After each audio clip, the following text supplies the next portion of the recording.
अगले 15 मिनट में हम सर्कल से रिलेटेड एक कॉन्सेप्ट पढ़ने वाले हैं और उस कॉन्सेप्ट पे बेस्ड जेईई मेन के 3 क्वेश्चन सॉल्व करने वाले हैं। Situation is like this.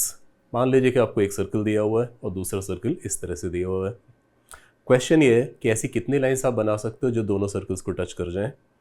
That is number of common tangents. इस सिचुएशन में ऑब्वियसली एक लाइन तो यहाँ से बन सकती है इस तरह से जो दोनों सर्कल्स को टच कर जाएगी, और एक ऐसे बनेगी तो फिर एक ऐसे भी बनना चाहिए बाय सिमेट्री। ये दोनों लाइंस ये कॉमन टेंजेंट्स हो गए। इनके रिस्पेक्ट में आप नोट करो तो सर्कल्स के सेंटर अपोजिट साइड में with respect to any of the tangent. ये टेंजेंट लोगे, एक सेंटर इस तरफ दूसरा सेंटर इस तरफ, that's why they are called transverse common tangents. दो टेंजेंट्स ये हो गए। एक लाइन आपकी यहाँ से बन सकती है इस तरह से, और एक लाइन बाय सिमेट्री नीचे से भी बननी चाहिए इस तरह से। ये दोनों टेंजेंट्स हो गए कॉमन टेंजेंट्स। इनको बोलते हैं डायरेक्ट कॉमन टेंजेंट्स। इनके रिस्पेक्ट में किसी को भी पकड़ लो, आप इसको पकड़ोगे तो दोनों सर्कल्स के सेंटर सेम साइड में है। That's why they are called direct common tangents. और फिगर इतना सिमेट्रिक है, ये सारे सर्कल्स के, सर्कल से ज़्यादा सिमेट्रिक कुछ होता नहीं, इसलिए यहाँ पे सेंटर्स और ये पॉइंट ऑफ इंटरसेक्शंस ये सबके सब एक ही लाइन पे लाई करेंगे। इस कंडीशन में क्या मिल रहा है हमें? 4 common tangents. But problem is that कि एग्जाम में फिगर तो बना हुआ आएगा नहीं कि आप देख के बता दो कि 4 कॉमन टेंजेंट बनेंगे सर इस कंडीशन में। एग्जाम में क्या आएगा आपके पास? इक्वेशंस आएंगी। यहाँ पे इक्वेशंस मान लेते हैं जरा कि पहले सर्कल की इक्वेशन ये हो गई 2x² + y² + 2g1x + 2f1y + c1 = 0, standard format of equation of circle. और दूसरे सर्कल की इक्वेशन मान लेते हैं, 1 की जगह 2 कर देते हैं यहाँ पे। पहले वाले सर्कल का सेंटर आप निकाल सकते हो, that will B -g1, -f1। Second वाले सर्कल का सेंटर हो जाएगा -g2, -f2। पहले वाले सर्कल की रेडियस भी निकाल सकते हैं। जनरल फार्मूला क्या होता है? √g² + f² - c। तो पहले वाले सर्कल की रेडियस हो गई √g1² + f1² - c1, और 1 की जगह 2 कर दो, वो हो गई आपकी सेकंड वाले सर्कल की रेडियस। दोनों सर्कल्स के सेंटर्स पता है, डिस्टेंस भी निकाल सकते हैं उनके बीच में। डिस्टेंस निकालने के लिए दोनों सर्कल्स के बीच में सेंटर्स के बीच में डिस्टेंस फार्मूला लगाना है। That will B √g2 - g1² + f2 - f1² के स्क्वायर रूट। इसको अगर हम d से डिनोट कर दें तो d is the distance between the centres of the given circles. अब इस सिचुएशन में अगर आप देखो यहाँ पे, तो पहले वाले सर्कल S1 की रेडियस कितनी हुई? This is the radius. S2 की रेडियस कितनी हुई? This is the radius, this length. और दोनों सर्कल्स के सेंटर्स के बीच की डिस्टेंस अगर आप देखो तो दैट इज दिस d। यहाँ पे दोनों सर्कल्स के सेंटर्स की ये रेडियस R1 और R2 ऐड भी कर दोगे तो भी d से तो कम ही आएगा, यानी कि d is greater then R1 + R2। ये हमारा एनालिटिकल क्राइटेरिया हो गया इस बात का कि circles are separated. Circles are separated, analytically we can say कि 4 कॉमन टेंजेंट्स होंगे। नेक्स्ट, इस सर्कल को थोड़ा सा मैं पुश कर रहा हूँ इस तरफ, तो ये कौन सी सिचुएशन आ जाएगी? जब एक सर्कल दूसरे सर्कल को एक्सटर्नली टच कर रहा है। इस कंडीशन में एक ट्रांसवर्स कॉमन टेंजेंट बचा आपके पास और 2 common tangent. Number of common tangents कितने हो गए? 3। ये सिचुएशन क्या है कि यहाँ पे इस सर्कल की रेडियस ये R1, इस सर्कल की रेडियस ये R2, दोनों सर्कल्स के सेंटर्स के बीच की डिस्टेंस ये हो गई आपकी d। यहाँ पे obviously this is this plus this is equal to this, that is d is equal to R1 + R2। ये हो गया हमारा एनालिटिकल क्राइटेरिया चेक करने का कि दोनों सर्कल्स अगर एक्सटर्नली टच कर रहे हैं तो क्या होगा? Distance between the centre should be equal to sum of their radii. इसको थोड़ा सा और पुश कर दें, थोड़ा सा, ज़्यादा नहीं, ज़्यादा पुश कर दोगे तो अंदर चला जाएगा। We want to keep it intersecting position. इसको पुश किया थोड़ा सा, इंटरसेक्टिंग पोजीशन में दोनों सर्कल्स। इस कंडीशन में ट्रांसवर्स कॉमन टेंजेंट तो एक भी नहीं बनेगा, डायरेक्ट कॉमन टेंजेंट 2 बनेंगे। ये सिचुएशन एनालिटिकली क्या हुई कि ये तो हुई पहले वाले सर्कल की रेडियस, और ये सर्कल इसके अंदर पुश हो गया तो दूसरे सर्कल की रेडियस ये हो गई। अब डिस्टेंस बिटवीन द सेंटर्स अगर निकालोगे that will be equal to this. So obviously this plus this is going to be greater than d। Distance between the centres दोनों सर्कल की रेडियस के सम से कम हो गई। d is less than R1 + R2, और modulus of R1 - R2 से बड़ा रखना क्यों ज़रूरी है? ये सर्कल पूरा अंदर ना चला जाए, क्योंकि तीसरी सिचुएशन वही है कि मैं इसको पुश और थोड़ा सा कर दूं तो ये सर्कल इस कंडीशन में आ गया, टच करने लगा। ये सिचुएशन क्या है कि S2 is touching the S1 internally at a point. इस कंडीशन में सिर्फ और सिर्फ एक कॉमन टेंजेंट बचेगा, और यहाँ पे ध्यान दो अगर आप, तो बड़े सर्कल की रेडियस ये हो गई, छोटे वाले सर्कल की रेडियस ये है। डिस्टेंस बिटवीन द सेंटर्स कितनी हो जाएगी, दोनों सर्कल्स के रेडियस के डिफरेंस की एब्सोल्यूट वैल्यू के इक्वल, that is d is equal to r1 minus r2। ये हो गया हमारा क्राइटेरिया इस बात का कि दो सर्कल्स अगर इंटरनली टच कर रहे हैं, दिस शुड होल्ड और दिस होल्ड्स, देन दो circles will be touching internally. इसको थोड़ा सा और पुश कर दो। अब इस सिचुएशन में क्या हुआ, कॉमन टेंजेंट तो एक भी नहीं बना सकते हम।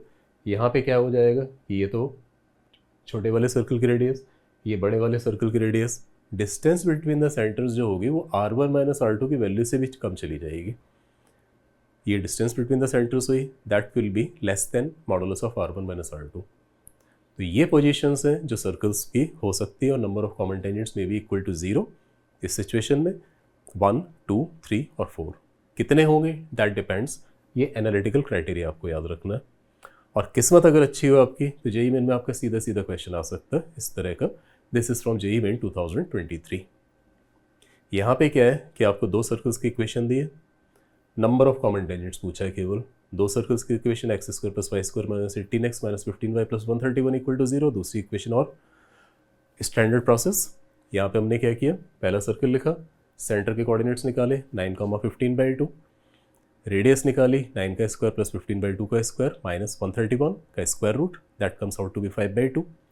दूसरे सर्कल की इक्वेशन लिखी हमने, दूसरा सर्कल था X square plus Y square minus 6x minus 6y minus 7 equal to 0। Centre इसका क्या हो गया 3,3, रेडियस होगी 3 का स्क्वायर प्लस 3 का square plus 7, that is equal to 5। Distance between the centres निकाली हमने d, c1 c2, दोनों के सेंटर्स पता है, डिस्टेंस फार्मूला लगाया, ये आ रही है 15/2। अब यहाँ पे साफ साफ दिख रहा है यहाँ पे कि 5/2 प्लस 5 इज इक्वल टू 15/2, यानी कि distance between the centers is equal to sum of their radii. r1 plus r2 is equal to 15/2 और d की वैल्यू यही है। यानी कि ये सिचुएशन क्या हो गई, दोनों सर्कल्स एक्सटर्नली टच कर रहे हैं। नंबर ऑफ कॉमन टेंजेंट्स कितने होंगे, 3। First option that will B correct answer. ये एनालिटिकली हमने बता दिया। ज्योमेट्रिकली अगर ये सर्कल्स प्लॉट करोगे तो एग्जैक्टली सिचुएशन क्या है, वो सिचुएशन ये है। ये आपके एक्स एक्सिस, ये वाई एक्सिस, और सर्कल्स प्लॉट करोगे अगर तो they comes out to be like this. ये आपका S2 सर्कल है, ये S1, दो कॉमन टेंजेंट्स और तीसरा ये common tangent. Done. Second question ये लेते हैं जेईई मेन 2025 से। क्वेश्चन है, circle of radius 2 lies in the second quadrant touches both the coordinates. Second quadrant में है, दोनों एक्सिस को टच कर रहा है, एक्स और वाई एक्सिस को, और रेडियस इज इक्वल टू 2 दे रखी है, यानी कि सेंटर के कोऑर्डिनेट्स क्या हो गए, सेकंड क्वाड्रेंट में x नेगेटिव यानी कि रेडियस 2 है तो ये -2, और y पॉजिटिव यानी कि 2 -2, सेंटर सर्कल का सेंटर हो गया। रेडियस 2 दी हुई है, पहले सर्कल की इक्वेशन निकाल सकते हैं हम, x प्लस 2 का whole square plus y minus 2 का whole square is equal to 2 square. Next क्या दिया है क्वेश्चन में, let r be the radius of a circle that is center at the point 2,5। 2,5 पे एक सेंटर लेके r रेडियस वाला एक सर्कल है, that intersects the circle this one C, दूसरे वाले सर्कल का नाम C डैश है। C सर्कल को C डैश दो डिफरेंट पॉइंट्स पे कट कर रहा है। अब ये सिचुएशन इमेजिन करो तो क्या हुई कि सेंटर आपको दिया 2,5, अब 2,5 और एक सर्कल आपका मान लो कि यहाँ पे बना हुआ है, 2,5 से सेंटर लेके रेडियस बनाने से डिफरेंट रेडियस का सर्कल बनाओगे तो कंसेंट्रिक सर्कल्स आएंगे, रेडियस बढ़ा सकते हो आप। बढ़ाते बढ़ाते एक सिचुएशन ये आएगी कि जब ये इस सर्कल को टच कर जाएगा, ये वाला सर्कल, मैं विजुअल दिखा रहा हूँ आपको अभी, just try to visualize right now, touch कर जाएगा और रेडियस बढ़ाओगे इस सर्कल की 2,5 के अबाउट सेंटर रखते हुए कट करने लगेगा, और फिर एक टाइम ऐसा आएगा जब ये छोटे वाले सर्कल को पूरी तरह से अपने अंदर ले लेगा। तो सेकंड वाले सर्कल में हमें सेंटर पता है, 2,5 रेडियस नहीं पता है। सो सर्कल की इक्वेशन क्या होगी, x minus 2 whole square plus y minus 5 whole square is equal to r square. Now analytically intersecting condition क्या होती है कि सर्कल्स के सेंटर्स के बीच की डिस्टेंस C1 C2 के बीच की डिस्टेंस सम ऑफ रेडियस से कम होना चाहिए और डिफरेंस ऑफ रेडियस से ज़्यादा होना चाहिए। ठीक है, यहाँ पे हमने C1 C2 निकाला, वो 5 आ जाएगा। सम ऑफ द रेडियस निकाला, इसकी रेडियस 2 है, इसकी r है, 2 plus r on this side, और modulus of r minus 2 less than 5 right left side में। दो इनइक्वालिटीज बनेंगी, mod of r minus 2 less than 5 that is equal to r minus 2 is greater than minus 5 and less than और equal to 5। Less than 5 करोगे तो x की value आ जाएगी less than 7 greater than minus 3, और यहाँ पे कोई इशू है ही नहीं, यहाँ से क्या आ गया, r इज ग्रेटर देन 3 यानी 3 से 7। यस, कॉमन इंटरसेक्शन जो निकलेगा, radius should lie between 3 and 7, and that's what जो हमें निकालना था। यहाँ पे कह दिया the set of all possible values of r is the interval alpha to beta, तो अल्फा टू बीटा 3 to 7 आ गया, अल्फा 3 हो गया, बीटा 7 हो गया आपका ये। और उसके बाद ये जो किया इन्होंने ये टाइम पास वाला काम है, 3 बीटा माइनस 2 अल्फा की वैल्यू निकालनी है। ओके, इंटीजर रखने के लिए 3 बीटा माइनस 2 अल्फा निकालोगे तो ऑब्वियसली 15, यानी कि option number 1 that is correct. अब मैं विजुअली वो चीज़ दिखाता हूँ कि जो सर्कल्स का सेंटर बढ़ाने वाली बात कर रहा था वो क्या हो रही है। यहाँ पे क्या है कि मान लो कि ये आपकी एक्स एक्सिस वाई एक्सिस हो गई। एक तो सर्कल है सेकेंड क्वाड्रेंट में रेडियस 2 वाला, दोनों एक्सिस को टच करते हुए, वो सर्कल का सेंटर ये हो गया, सर्कल ये हो गया। अब 2,5 सेंटर यहाँ पे लिया। अब आपने यहाँ से सर्कल बनाना शुरू किया डिफरेंट रेडियस बढ़ाते हुए। रेडियस बढ़ाते जाओगे तो कंडीशन क्या चलेगी ये कि बढ़ते बढ़ते बढ़ते बढ़ते रेडियस, एक सिचुएशन ये आएगी कि ये सर्कल्स एक बार टच कर जाएंगे। ये वाइट वाला सर्कल तो वो सर्कल हो गया जो टच कर रहा है एक्सटर्नली, और ऐसे ही बढ़ाते जाओगे तो एक सिचुएशन ये आएगी कि ये इंटरसेक्ट कर रहे हैं जो ए और बी पे, ये ख़त्म होके टच कर जाएगा। और रेडियस बढ़ाओगे तो ये वाला सर्कल S1 S2 के अंदर चला गया पूरी तरह से, यानी कि जो 2,5 पे सेंटर लेके आप सर्कल बना रहे हो उसकी रेडियस कम से कम इतनी होनी चाहिए, that is coming out to be 3, और ज़्यादा से ज़्यादा इतनी हो सकती है कि यहाँ से लेके यहाँ तक का 7। 3 और 7 पे टच कर रहे होंगे, हमें टच करने वाली कंडीशन नहीं चाहिए intersecting, that's why 3 and 7 are in the open interval. Got it? So answer in this condition is first option, that is 15. Next question. Next question is from JEE Main 2024. Question goes like this. C1 एक circle दिया हुआ है, C dash एक circle दिया हुआ है, C और C dash. C circle की equation x square plus Y square is equal to 4, simple, center और ओरिजिन, रेडियस 4। सेकंड वाले सर्कल में आप देखो तो x square plus Y square minus 2 lambda x plus 9 equal to 0। यहाँ पे लैम्डा एक पैरामीटर इन्वॉल्व है जिसकी वजह से सर्कल का सेंटर भी चेंज होगा और रेडियस भी चेंज होगी। यहाँ पे फिर से वही क्वेश्चन है कि if the set of all values of lambda so that circle C and C dash intersecting two distinct points in R minus close interval A to B is this. ठीक है, फिर ये टाइम पास है आगे। तो पहले ये x square plus Y square is equal to 4, इसमें कोई इशू नहीं, सर्कल का center origin radius equal to 2, ये R1 हो गई, C1 आपका 0,0। दूसरे सर्कल का सेंटर कितना हो जाएगा 2 लैम्डा 0, एक्स एक्सिस के ऊपर सेंटर आ रहा है। सेकेंड सर्कल की इक्वेशन जो दी हुई है उस सर्कल का center 2 lambda 0, radius square root of 4 lambda square minus 9। यहाँ पे ध्यान दे लेना कि 4r स्क्वायर माइनस 9 ये क्वांटिटी नेगेटिव हो जाएगी तो सर्कल बनेगा ही नहीं, यानी कि लैम्डा की वैल्यू अगर 3/2 और -3/2 के बीच में हुई तो सर्कल नहीं बन पाएगा, उससे बड़ी होनी चाहिए, तभी ये क्वांटिटी पॉजिटिव रहेगी। Okay, with that understanding intersecting condition चाहिए हमें, तो क्या चाहिए, दोनों सर्कल्स के सेंटर्स के बीच की distance should be less than R1 plus R2 and greater than R1 minus R2 के absolute value. C dash should be greater than modulus of this and less than this. यहाँ modulus की ज़रूरत नहीं है, R1 plus R2 पे दोनों positive quantities होंगी, कोई बात नहीं। ये सिचुएशन लगा दी तो C डैश दोनों सर्कल्स के सेंटर्स के बीच की डिस्टेंस ये निकालेंगे तो modulus of 2 lambda, this should be less than sum of their radii 2 plus this quantity and difference of their radii modulus है। ये वाले पार्ट को सॉल्व करोगे तो ये इक्वालिटी क्या बनेगी आपकी कि modulus of 2 lambda should be greater then this thing. Squaring करके सिंप्लीफाई करोगे जब आप यहाँ पे तो आपके ऊपर कोई रेस्ट्रिक्शन नहीं आएगी, यानी कि लैम्डा बिलोंग्स टू R। ये इनइक्वालिटी और ये इनइक्वालिटी दोनों एक साथ सेटिस्फाई होना चाहिए, इसलिए इसका भी सोल्यूशन निकालेंगे। इसका सोल्यूशन निकालोगे तो मेरे ख्याल से 2 को इस तरफ ले जाके स्क्वायरिंग करके सिंप्लीफाई कर लोगे आप, लैम्डा में क्वाड्रेटिक बनेगी, वहाँ से आपकी वैल्यूज़ निकल आएगी।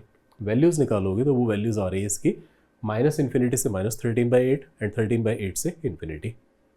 ओके, इसका और इसका इंटरसेक्शन निकालोगे तो क्या बचा, -∞ से +∞ except for the interval between -13/8 and +13/8। Option आपको इसी फॉर्मेट में दिया है कि रियल नंबर्स में से एक इंटरवल है वो छोड़ दो। वो इंटरवल कौन सा छोड़ना पड़ रहा है, -13/8 से लेकर 13/8 तक, यानी कि A is equal to -13/8, B is equal to 13/8।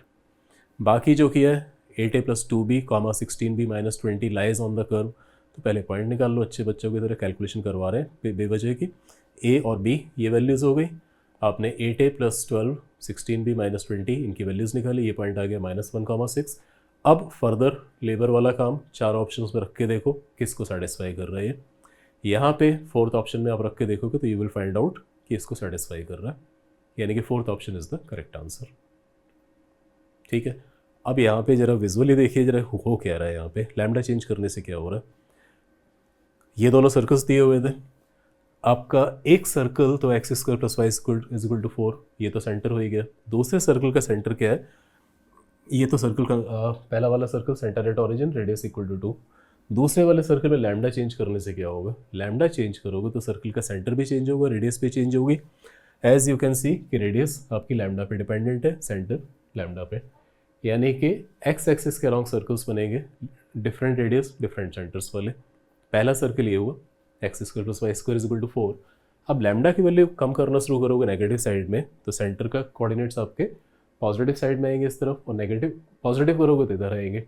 ये एक फैमिली ऑफ सर्कल्स हो गई, और सेम एक फैमिली ऑफ सर्कल्स इधर बनेगी। कुछ ही बनाए, सारे नहीं, इनफाइनाइट नंबर ऑफ सर्कल्स बनेंगे। सिर्फ ये बात समझाने के लिए कि लैम्डा की एक पर्टिकुलर वैल्यू है, जब सेंटर यहाँ पे लेते हुए पॉजिटिव वैल्यू लैम्डा की, सर्कल का सेंटर ऑटोमेटिकली 2 लैम्डा कॉमा 0, तो लैम्डा नेगेटिव ले रखा है, नेगेटिव लिया तो सेंटर यहाँ पे आ रहा है, एक सर्कल आएगा टच करता रहेगा, उसके बाद जो सर्कल्स आएंगे वो इंटरसेक्ट करने लगेंगे।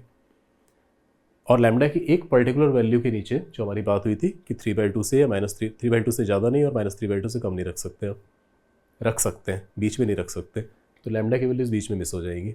बीच में कोई सर्कल नहीं, एक फैमिली ऑफ सर्कल्स इधर आएगा। इंटरसेक्टिंग होने के लिए जो रेस्ट्रिक्शंस हमने निकाली थी एनालिटिकली वो है, graphically you can visualise it like this. So that's it, एक concept, 3 problems. Don't forget to like and subscribe if you don't want to miss videos like this. Thanks for watching this.